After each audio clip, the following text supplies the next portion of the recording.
Assalamualaikum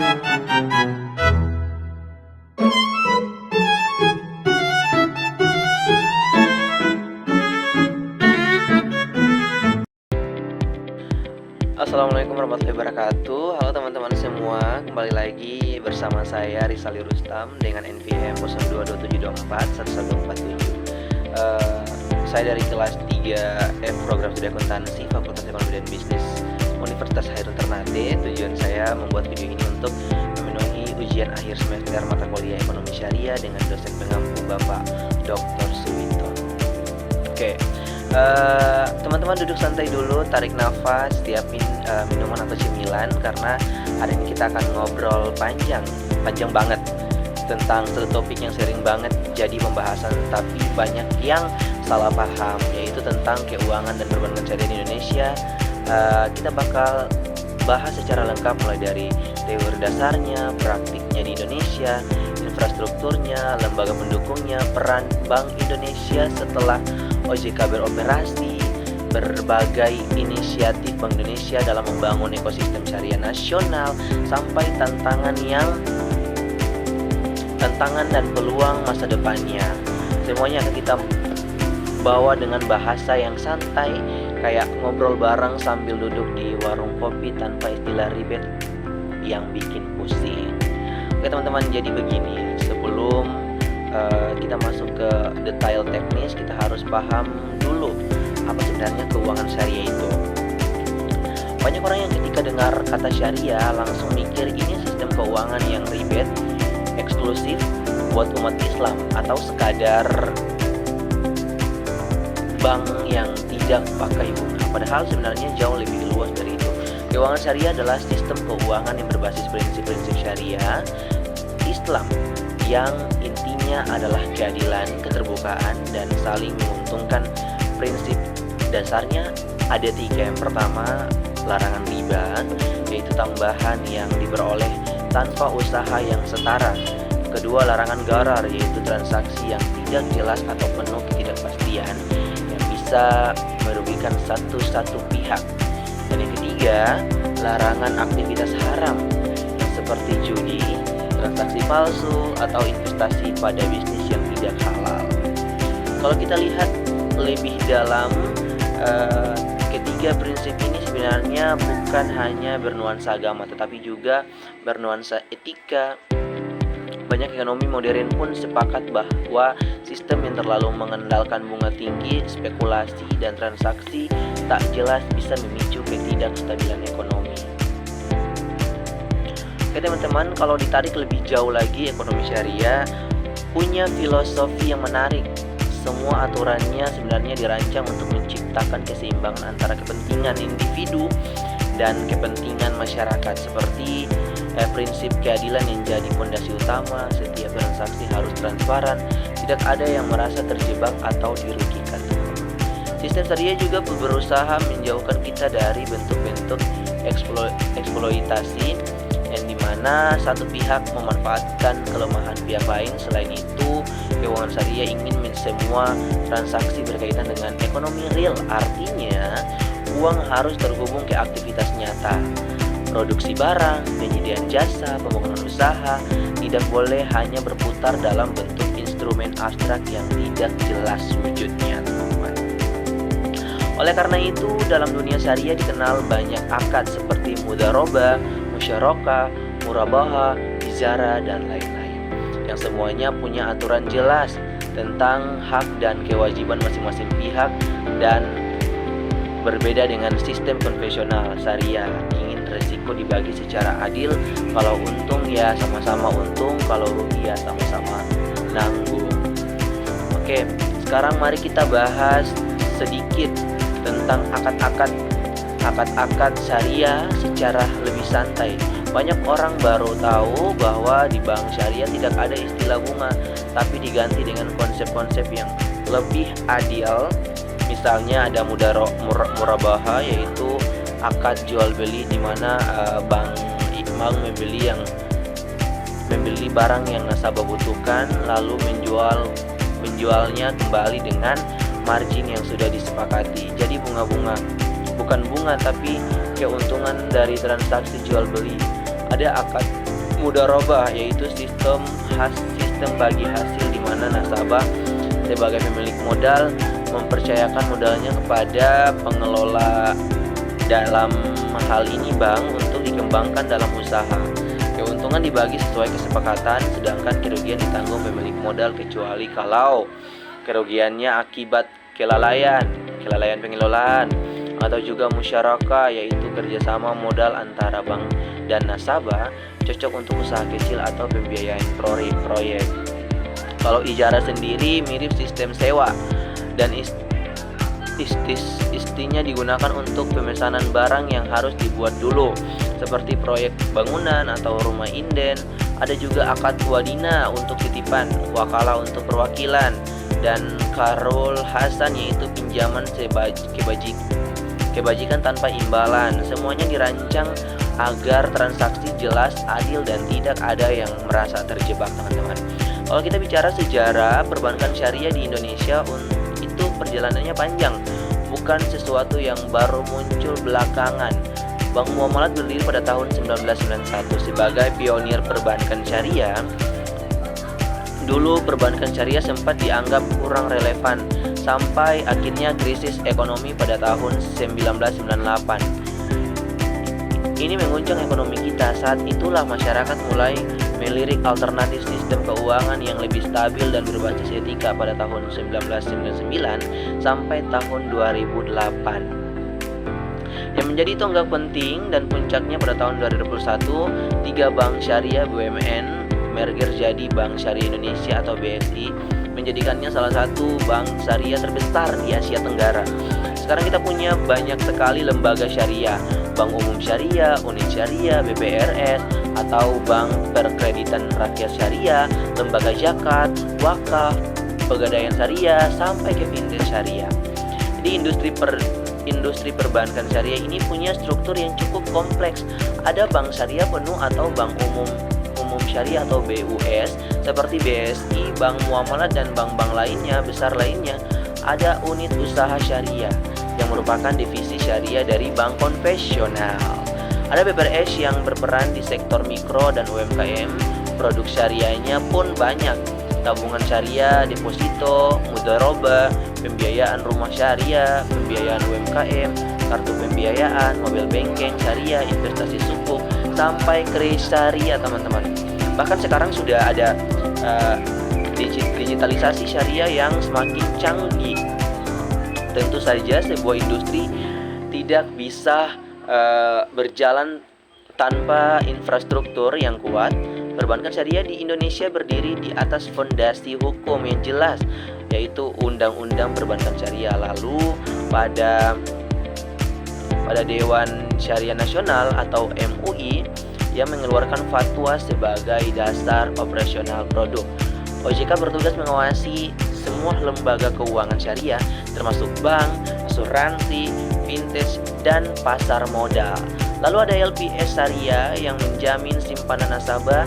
Ada juga standar akuntansi syariah, peraturan manajemen risiko, audit syariah, regulasi kehati-hatian, dan banyak aturan lainnya yang memastikan operasional bank syariah tetap sehat dan sesuai prinsip syariah.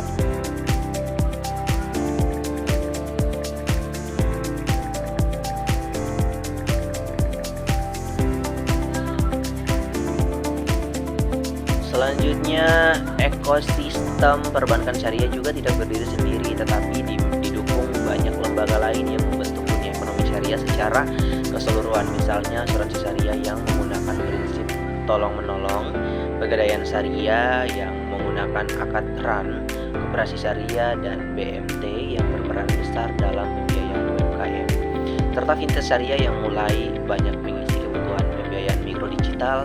Pasar modal syariah juga berkembang pesat dengan berbagai instrumen seperti sukuk negara, saham syariah, reksadana syariah, dan ETF syariah. Belum lagi dana sosial Islam seperti zakat, infak, sedekah, dan wakaf produktif yang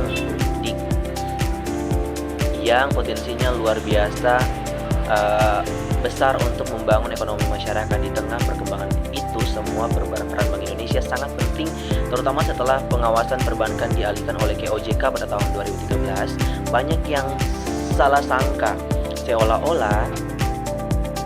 Dan selanjutnya, Bank Indonesia sudah tidak punya urusan lagi dengan bank syariah. Padahal Bank Indonesia tetap punya tugas besar bidang sistem pembayaran, kebijakan makroprudensial, stabilitas keuangan, dan pengembangan ekosistem ekonomi syariah secara nasional. Bank Indonesia mengatur sistem clearing, transfer, settlement, kris, dan seluruh infrastruktur pembayaran yang juga dipakai bank syariah. Bank Indonesia juga menetapkan kebijakan makroprudensial seperti rasio pembiayaan inklusif, aturan likuiditas, dan pengendalian risiko. Nah, selain itu, BI juga punya berbagai program khusus untuk mengembangkan industri syariah, mulai dari literasi syariah, riset syariah, pengembangan UMKM halal, sampai ke blueprint ekonomi syariah nasional. Jadi peran BI tetap sangat besar meski pengawasan operasional ada di OJK. Bank Indonesia juga punya banyak inisiatif menarik. Digitalisasi layanan keuangan syariah menjadi salah satu prioritas. Bank Indonesia mendorong inovasi mobile banking, kris syariah, dan efisiensi pembayaran literasi daerah. UMKM halal juga jadi fokus Bank Indonesia. Lewat program pelatihan, inkubasi akses pembiayaan syariah sampai bersertifikasi halal, Bank Indonesia juga gencar mengembangkan halal value chains, menghubungkan seluruh rantai sektor halal dari produksi, distribusi, hingga pembiayaan. Selain itu, Bank Indonesia bekerja sama dengan lembaga internasional untuk membangun ekosistem syariah global yang menempatkan Indonesia sebagai salah satu pusat ekonomi syariah dunia. Pendeknya, Bank Indonesia tidak hanya menjaga stabilitas, tetapi juga mendorong pertumbuhan industri syariah secara strategis. Tentu saja industri ini tidak lepas dari tantangan. Jadi market share perbankan syariah masih relatif kecil, sekitar 6-7%. Dan teman-teman, banyak masyarakat yang belum memahami konsep syariah secara utuh. Nah, sebagian melihat bank syariah sama saja dengan bank konvensional, hanya diganti nama akad. Tantangan yang lain adalah variasi produk yang belum sebesar bank konvensional. Jadi teknologi digital yang masih tertinggal, dan kualitas SDM yang belum merata di seluruh daerah. Jadi infrastruktur pendukung ekonomi halal juga masih perlu diperkuat, mulai dari sertifikasi halal, logistik halal, sampai integrasi data ekonomi syariah nasional pastinya. Namun peluang masa depannya luar biasa besar, karena Indonesia adalah negara dengan jumlah penduduk muslim terbesar di dunia. Jadi generasi muda semakin peduli pada etika dan berkelanjutan, membuat keuangan syariah semakin relevan. Industri halal tumbuh pesat dalam banyak sektor seperti makanan, minuman, traveling, fashion muslim, kosmetik, dan farmasi halal. Dan pemerintah juga sangat mendukung pembangunan ekonomi syariah, baik melalui regulasi maupun kebijakan strategis. Jadi teknologi digital membuka peluang besar untuk mempercepat pertumbuhan, termasuk fintech syariah. Bank Indonesia sendiri, bank syariah dan integritas pembayaran, banyak sektor yang belum tergarap maksimal seperti wakaf produktif, green sukuk, pembiayaan mikro syariah, dan pembiayaan ekosistem halal. Dan jika semua instrumen itu terintegrasi dengan baik, bank syariah yang kuat, regulasi stabil, lembaga pendukung aktif, teknologi digital berkembang pesat, dan kesadaran masyarakat yang meningkat, Indonesia bukan hanya bisa memperbesar pangsa pasar domestik saja, tetapi juga menjadi pusat ekonomi syariah global. Perbankan syariah akan semakin modern, cepat, digital, dan inklusif. Akan banyak inovasi yang memungkinkan masyarakat mengakses layanan syariah dengan lebih mudah, teman-teman. Dan sektor UMKM juga akan menjadi tulang punggung yang memperkuat ekonomi syariah di Indonesia tentunya. Oke, next. Selain pembahasan utama tadi, ada beberapa hal yang menarik yang bisa kita bahas lebih dalam supaya gambaran tentang perbankan syariah itu semakin lengkap, teman-teman. Salah satu hal yang penting yang sering luput dari perhatian adalah bagaimana sebenarnya perilaku masyarakat Indonesia terhadap layanan keuangan syariah. Menariknya, sebenarnya minat masyarakat terhadap bank syariah itu cukup besar, tapi tingkat literasinya masih rendah. Banyak orang yang ingin menggunakan layanan syariah karena dianggap lebih aman, lebih etis, atau sesuai keyakinan. Tetapi mereka masih bingung nih dengan istilah-istilah seperti murabaha, mudarobah, sampai akad-akad lainnya. Karena itu, bank syariah punya PR besar bukan hanya sekadar menawarkan produk, tetapi juga mengedukasi masyarakat dari level paling dasar agar mereka tidak hanya memakai produk syariah tapi juga betul-betul memahami cara kerjanya. Di hal lain yang juga penting adalah bagaimana Bank Syariah bekerja di sektor UMKM. Nah, Indonesia ini punya lebih dari 6 juta UMKM. Dan sebagian besar dari mereka belum memiliki akses pembiayaan yang memadai. Bank Syariah sebenarnya punya modul pembiayaan yang sangat cocok untuk UMKM, terutama akad musyarakah dan mudharabah. Keduanya memungkinkan kerjasama antara bank dan pelaku usaha, di mana risiko dan keuntungan dibagi secara adil. Namun, disclaimer, tantangan ini di lapangan adalah bagaimana bank menilai risiko UMKM yang kadang tidak punya laporan keuangan yang rapi. Karena itu banyak bank syariah mulai mengembangkan metode penilaian berbasis karakter, rekam jejak usaha, dan data transaksi digital dari e-commerce atau pembayaran kris. Ini membuat UMKM yang sebelumnya sulit mengakses pembiayaan formal kini bisa mendapatkan modal lebih mudah melalui pendekatan syariah. Nah, selain itu kita juga perlu menyoroti perkembangan fintech syariah. Dunia digital merubah semuanya, cara kita belanja, cara kita bayar, cara kita menabung, dan juga bahkan cara kita meminjam uang. Fintech syariah hadir sebagai solusi yang memadukan teknologi dengan prinsip syariah. Ada platform pembiayaan peer-to-peer syariah, platform investasi sukuk retail, sampai aplikasi pengelolaan zakat dan wakaf digital. Nah, kehadiran fintech syariah ini membuka peluang baru, terutama bagi generasi muda yang lebih suka proses serba cepat tanpa harus datang ke kantor bank. Nah, tantangannya adalah bagaimana memastikan bahwa layanan fintech tetap sesuai syariah, aman dan tidak merugikan pengguna. Karena itu, OJK dan DSN MUI bekerja sama untuk membuat aturan yang jelas tentang standar syariah dalam dunia fintech itu sendiri. Nah, ada hal yang tak kalah menarik adalah perkembangan sukuk atau obligasi syariah sukuk. Negara Indonesia berkembang sangat pesat, bahkan Indonesia menjadi salah satu penerbit sukuk terbesar di dunia. Pemerintah menerbitkan berbagai jenis sukuk termasuk green sukuk untuk pembiayaan proyek ramah lingkungan. Sukuk retail juga menjadi favorit masyarakat karena hasilnya stabil, risikonya rendah, dan yang paling penting berbasis syariah. Tidak sedikit masyarakat awalnya tidak tertarik dengan investasi, akhirnya mulai berinvestasi setelah mengenal sukuk itu sendiri. Kalau kita tarik lebih jauh lagi, ada juga fenomena wakaf produktif. Banyak orang tuh berpikir wakaf itu hanya tanah untuk masjid atau pemakaman ya teman-teman.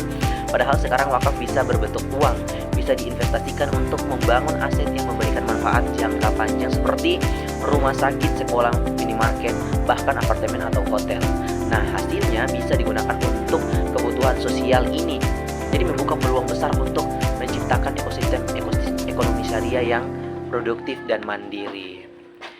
Dan ada materi tambahan lain yang menarik adalah peran kampus, sekolah, dan lembaga pendidikan dalam pengembangan ekonomi syariah, teman-teman. Sekarang banyak perguruan tinggi yang membuka program studi ekonomi syariah, perbankan syariah, keuangan syariah, dan akuntansi syariah. Bahkan beberapa SMA dan pesantren juga mulai mengerjakan konsep keuangan syariah secara sederhana. Ini penting karena masa depan industri syariah sangat bergantung pada kualitas SDM. Tidak cukup hanya untuk mengandalkan semangat, tapi butuh tenaga ahli yang benar-benar memahami teori dan praktiknya itu sendiri. Sampai di sini aku mulai lelah ya menjelaskan kepada kalian semua karena ini merupakan materi rangkuman dari pertemuan 1 hingga ke pertemuan 7. Tapi oke, kita lanjut. Hal berikut adalah bagaimana Bank Syariah menghadapi era diskusi digital. Sekarang orang-orang sudah jarang pergi ke bank. Kita lebih suka buka aplikasi, klik-klik sebentar, dan semua selesai. Kalau Bank Syariah ingin bersaing dengan bank digital dan fintech konvensional, maka digitalisasi harus menjadi prioritas. Mulai dari pelayanan onboarding digital, pembukaan rekening online, fitur dompet digital syariah, integrasi dengan marketplace halal, sampai dengan penggunaan AI dan big data untuk menilai risiko. Bank Syariah harus hadir sebagai solusi modern, bukan hanya alternatif syariah dan bank konvensional. Nah, teman-teman, dan terakhir ini materi tambahan yang sangat penting adalah bagaimana tentang masyarakat bisa memberikan kontribusi terhadap pengembangan keuangan syariah. Jadi perbankan syariah hanya bisa berkembang jika masyarakat ikut mendukung, mulai dari membuka rekening syariah, memilih produk investasi syariah seperti sukuk atau reksadana syariah, bertransaksi dengan akad syariah, sampai mendukung UMKM halal lokal. Kesadaran ini akan membentuk ekosistem yang kuat dan berkelanjutan. Jadi perbankan syariah bukan hanya soal agama, tapi soal membangun ekonomi yang lebih berkeadilan, lebih stabil, dan lebih mensejahterakan semua orang. Selain semua hal yang sudah kita bahas sebelumnya, ada satu aspek penting yang sering terlupakan ketika kita berbicara keuangan dan perbankan syariah, yaitu perubahan perilaku ekonomi masyarakat modern. Sekarang orang sudah semakin sadar bahwa uang bukan hanya alat untuk memenuhi kebutuhan, tapi juga alat untuk membangun kehidupan yang lebih baik. Jadi keuangan syariah menawarkan pendekatan yang berbeda karena tidak berfokus semata-mata pada profit, tapi juga pada berkelanjutan, transparansi, dan etika. Banyak orang yang pada awalnya tidak begitu peduli dengan sistem apa yang mereka gunakan, mulai tertarik dengan perbankan syariah karena merasa bahwa konsep bagi hasil dan keterbukaan akad dan transaksi nyata itu lebih menenangkan secara moral dan psikologis. Hal ini membuat pertumbuhan keuangan yang semakin relevan di era saat ini, di mana masyarakat mulai mengedepankan integritas dan nilai-nilai, teman-teman. Oke, selain itu ada hal menarik ketika kita melihat bagaimana bank syariah mulai merambah sektor-sektor ekonomi yang sebelumnya belum banyak dijamah oleh bank konvensional, seperti sektor pertanian, perikanan, dan ekonomi kreatif.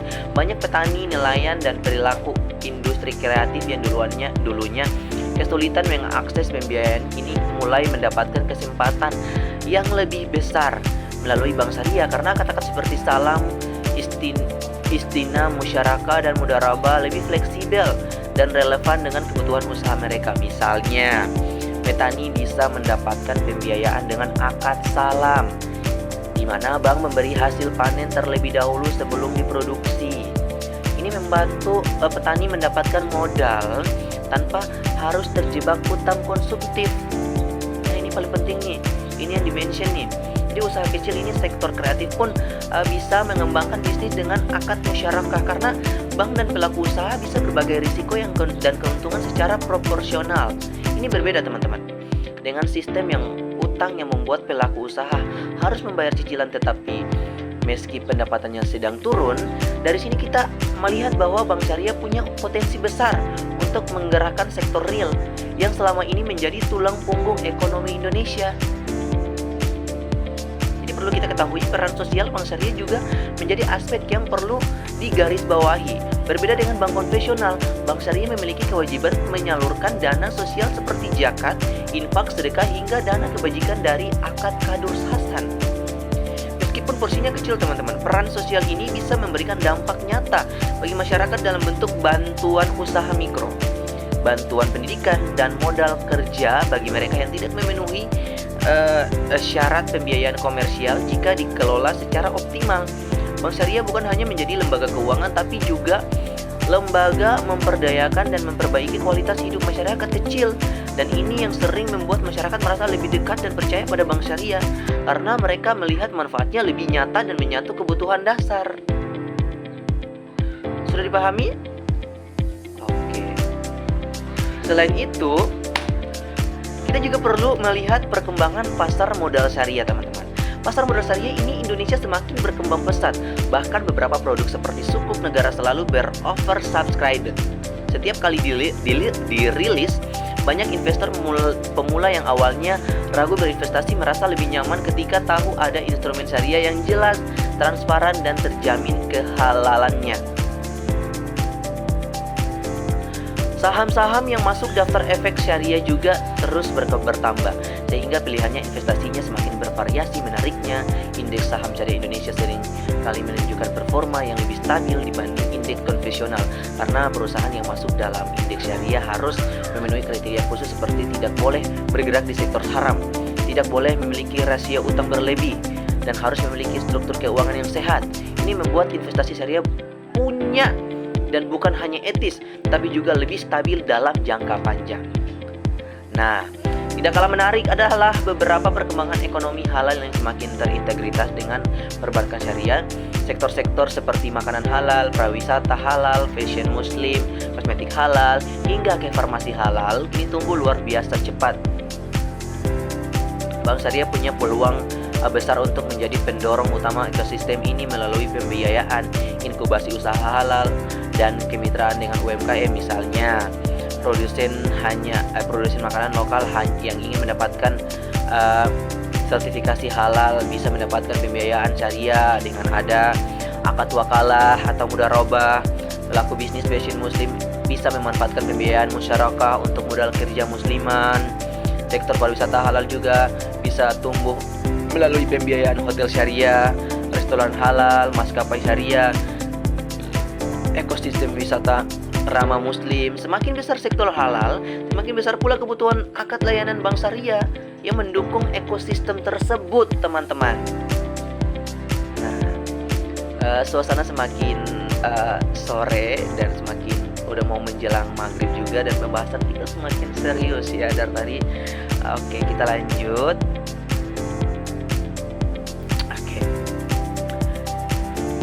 Kita juga tidak boleh melupakan peran lembaga zakat dan wakaf dalam membangun ekonomi syariah yang inklusif. Wakaf produktif adalah salah satu inovasi yang menjanjikan dalam ekonomi syariah modern. Kalau dulu wakaf identik dengan tanah untuk masjid, makam, atau panti asuhan, kita wakaf bisa berbentuk uang, saham, bahkan sukuk. Wakaf uang ini bisa digunakan untuk membangun aset produktif seperti minimarket syariah, rumah sakit, sekolah, apartemen, atau pusat bisnis. Jadi keuntungan dari aset tersebut bisa digunakan untuk program sosial yang berkelanjutan. Model seperti ini menjadi wakaf sebagai titik tengah antara amal dan ekonomi, yang bukan hanya memberikan manfaat jangka pendek, tapi juga membangun kemandirian ekonomi masyarakat. Jika pengelolaan zakat, infak, sedekah, dan wakaf itu terintegritas dengan bank syariah, maka akan membentuk ekosistem keuangan sosial yang modern, akuntabel, dan berdaya guna tinggi. Oke teman-teman, hal lain yang menarik untuk dibahas adalah bagaimana perbankan syariah di Indonesia mulai melibatkan teknologi kecerdasan buatan dan big data dalam proses operasionalnya. Misalnya, dalam analisis risiko pembiayaan UMKM, Bank Syariah mulai memanfaatkan data transaksi digital, dalam data marketplace, data e-wallet, dan pola perilaku penggunaan dalam penilaian kelayakan pembiayaan. Dengan cara ini, pelaku UMKM yang tidak punya laporan keuangan formal tetap bisa dinilai secara objektif. Teknologi juga membantu bank mengukur risiko, mendeteksi penipuan, dan memonitor kepatuhan syariah secara lebih akurat. Bahkan di masa depan bisa saja kita melihat asisten digital syariah yang membantu nasabah mengatur keuangan, memilih produk investasi syariah, atau bahkan memandu proses akad, teman-teman. Dan terakhir, materi tambahan yang penting adalah bagaimana membangun kesadaran masyarakat agar lebih melek ekonomi syariah. Pemerintah, regulator, bank, kampus, dan lembaga pendidikan perlu bekerja sama membangun literasi keuangan syariah sejak dini. Pendidikan keuangan syariah bisa masuk dalam kurikulum sekolah secara sederhana, seperti mengenalkan konsep berbagai risiko, pentingnya kejujuran dan transaksi, atau pengelolaan uang tanpa riba. Kampus bisa memperkuat riset tentang inovasi syariah digital dan pengembangan ekosistem halal. Bank Syariah bisa lebih aktif membuat konten edukasi di media sosial, bekerja sama dengan influencer ekonomi halal, dan membuat ruang diskusi yang santai di komunitas-komunitas muda. Semakin tinggi literasi masyarakat, semakin besar kemampuan industri syariah untuk tumbuh secara mandiri dan berkelanjutan. Nah teman-teman, setelah ngobrol panjang lebar tentang teori keuangan syariah, praktik perbankan syariah di Indonesia, infrastruktur pendukung, peran regulator, sampai tantangan dan peluangnya, kita bisa melihat satu hal besar, bahwa keuangan dan perbankan syariah sebenarnya bukan sekadar bank tanpa riba, tapi sebuah sistem ekonomi yang punya visi lebih besar, yaitu membangun keadilan, transparansi, dan berkelanjutan di dalam aktivitas ekonomi. Di Indonesia, perkembangan industri ini memang butuh waktu, tapi langkah-langkahnya sudah makin jelas, dari transformasi perbankan, pemisahan regulasi antara OJK dan Bank Indonesia, percepatan digitalisasi, sampai integrasi dengan ekosistem halal nasional. Bank Syariah kini tidak hanya hadir sebagai alternatif, tapi sebagai mitra strategis bagi UMKM, pelaku usaha kreatif, sektor pertanian, industri halal, dan generasi muda yang ingin berinvestasi lebih etis. Dengan dukungan pemerintah, regulator, teknologi, serta meningkatnya literasi masyarakat, perbankan syariah kini berada pada titik yang sangat menjanjikan untuk tumbuh lebih besar, lebih kuat, dan lebih relevan di era digital. Nah, di era digital, jadi masih banyak tantangan, mulai dari edukasi, inovasi produk, hingga persaingan global, tapi peluangnya pun jauh lebih besar. Artinya masa depan keuangan syariah bukan lagi sekadar cita-cita, tapi sesuatu yang pelan-pelan sudah mulai terjadi di depan mata kita. Oke teman-teman, itu dia perjalanan panjang kita hari ini membahas dunia keuangan dan perbankan syariah dari A sampai Z. Semoga setelah nonton video ini kamu jadi lebih paham bahwa perbankan syariah itu bukan sesuatu yang rumit atau asing, tapi sebuah sistem yang dekat banget dengan kehidupan sehari-hari. Apalagi kalau kamu peduli dengan transaksi yang halal, transparan, dan tetap produktif. Kita sudah bahas konsep-konsepnya, praktik nyatanya di Indonesia siapa saja lembaga yang terlibat, bagaimana peran regulator seperti OJK dan Bank Indonesia, sampai peluang besar yang bisa kita memanfaatkan bersama. Kalau menurut kamu materi seperti ini bermanfaat, jangan lupa like, share, dan subscribe biar channel ini bisa terus bikin konten edukasi yang santai, mudah dipahami, tapi tetap berbobot. Dan kalau kamu punya pertanyaan, saran, atau topik, atau bahkan pengen kita bedah produk-produk perbankan syariah yang spesifik, tulis saja di kolom komentar. Siapa tahu itu jadi topik video berikutnya. Terima kasih sudah menemani sampai akhir, dan semoga apa yang kita pelajari hari ini bisa bikin kamu makin melek keuangan dan makin siap menghadapi masa depan yang makin digital dan makin syariah friendly. Sampai jumpa di video berikutnya. Tetap sehat, tetap semangat, dan seperti biasa gunakan uang dengan baik, dengan bijak, sesuai kebutuhan, dan jangan lupa tetap berkah. Oke, saya Rizaldi Rusta, mohon maaf bila ada kesalahan kata. Wabillahi taufiq wal hidayah. Wassalamualaikum warahmatullahi wabarakatuh.